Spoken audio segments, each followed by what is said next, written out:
Olá pessoal, tudo bem?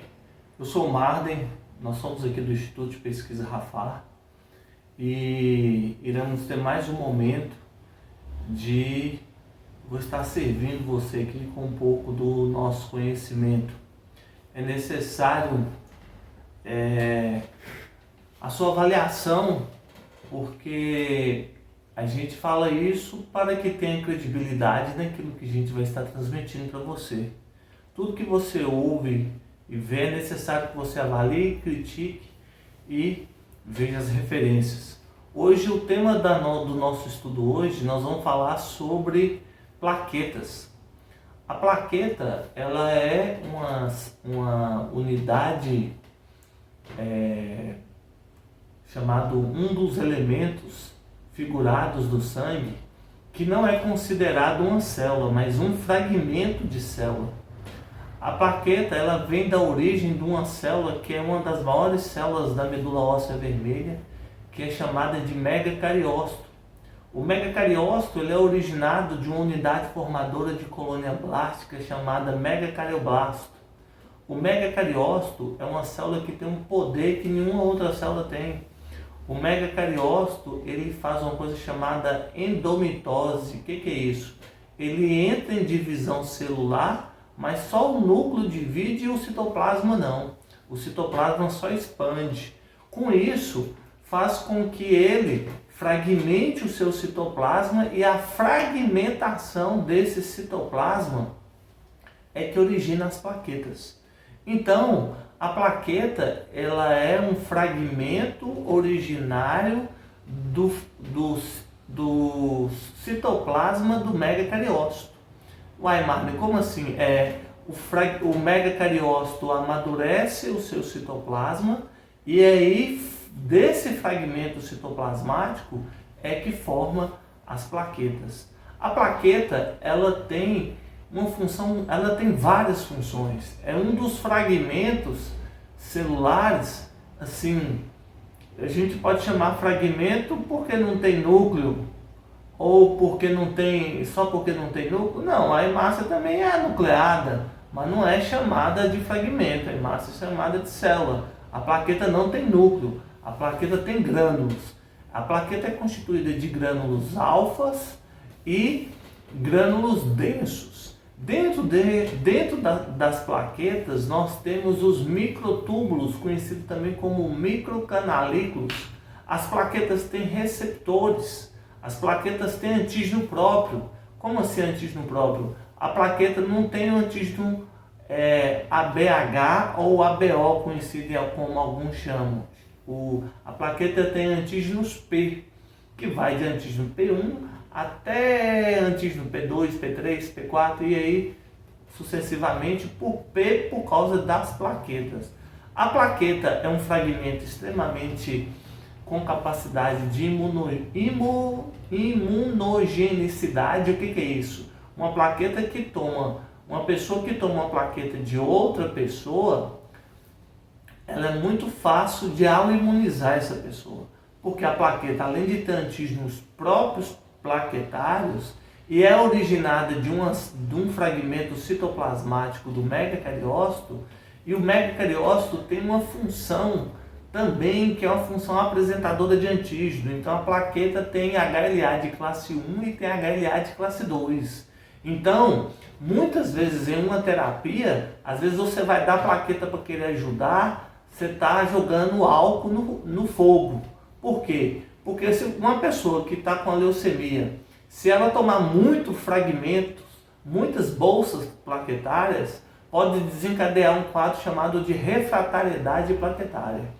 E o que é refratariedade plaquetária? Essa pessoa pode produzir anticorpos contra os antígenos plaquetários e ainda mais dificultar escolher um doador sanguíneo para essa pessoa, um doador de medula óssea para essa pessoa, porque ela foi autoimunizada pelos antígenos HLA, que é essa plaqueta expressa do megacariócito que ela foi originada.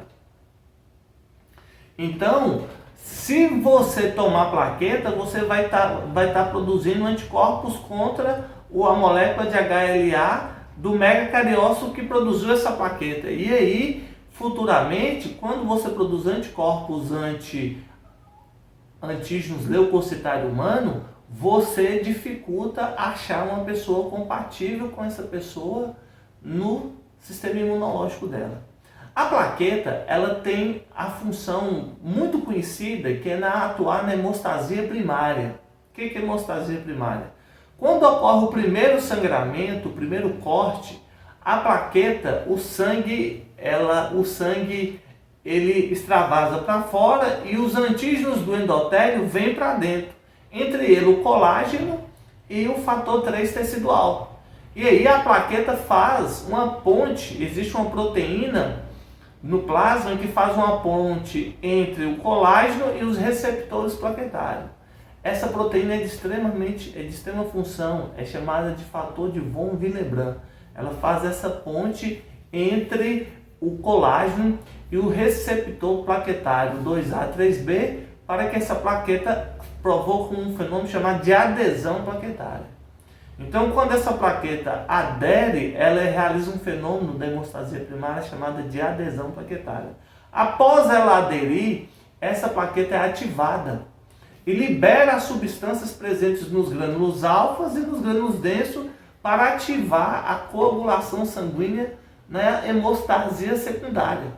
E aí esse fenômeno é chamado de desgranulação plaquetária. Então a plaqueta ela faz adesão e desgranulação. Marden, esse exame, para avaliar essa função da plaqueta, antigamente fazia o tempo de sangria e o tempo de coagulação. Sim, hoje não, esse exame foi substituído por um outro exame. Qual exame? Um exame chamado curva de agregação plaquetária.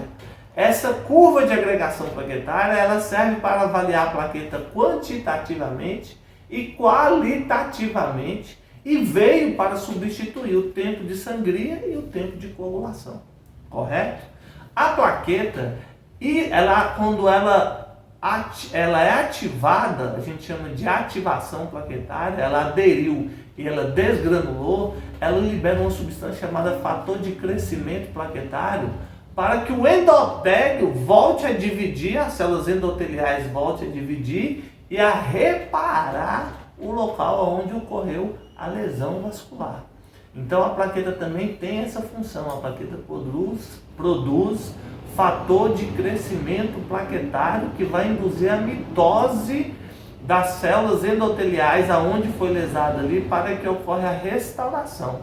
A outra coisa que a plaqueta também tem a capacidade de fazer é um fragmento que faz fagocitose. Ela fagocita antígeno e leva esse antígeno para o baço, só que a plaqueta não é igual à hemácia. Ela leva o antígeno para o baço e lá ela fica. Então, ocorre em muitas situações, como no caso da dengue, na maioria das viroses, ocorre uma elevação plaquetária para justamente ajudar na captura desse antígeno para levar para o baço. Aí alguém poderia me perguntar assim, mas na dengue ocorre o contrário, ocorre plaquetopenia.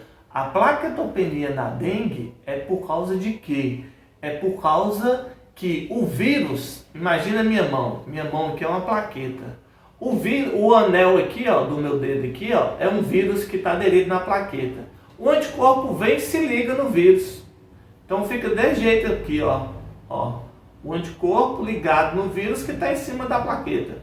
O sistema complemento é ativado para destruir o vírus, mas o vírus está em cima da plaqueta. O que vai acontecer? O sistema complemento vai destruir só o vírus? Não, a plaqueta também é destruída.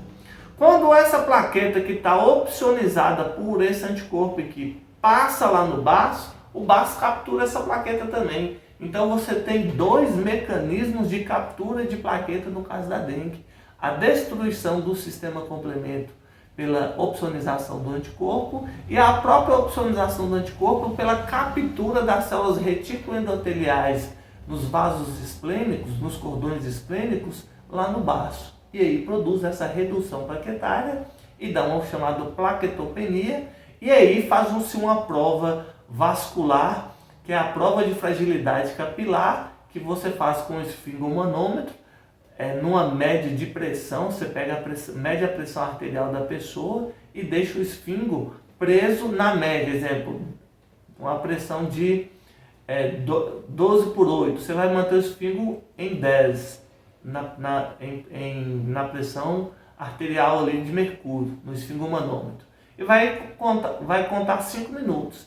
Se aparecer em torno de mais de 20 petequias, aí é característica de dengue hemorrágica. Se aparecer, Marder, não é 5 não, tem alguns estudos que falam 5, acima de 5 já mostram fragilidade capilar. Mas para caracterizar uma dengue hemorrágica mesmo, é acima de 20 petequias. Então, você sempre olha e faz esse teste no antebraço da pessoa, olha antes, tira uma foto com o celular primeiro e depois você faz o teste e conta.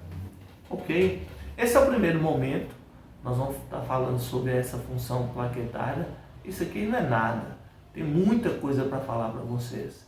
E até o próximo encontro e nós vamos fazer uma série só sobre a função da plaqueta, ok? Que Deus abençoe, até o próximo encontro.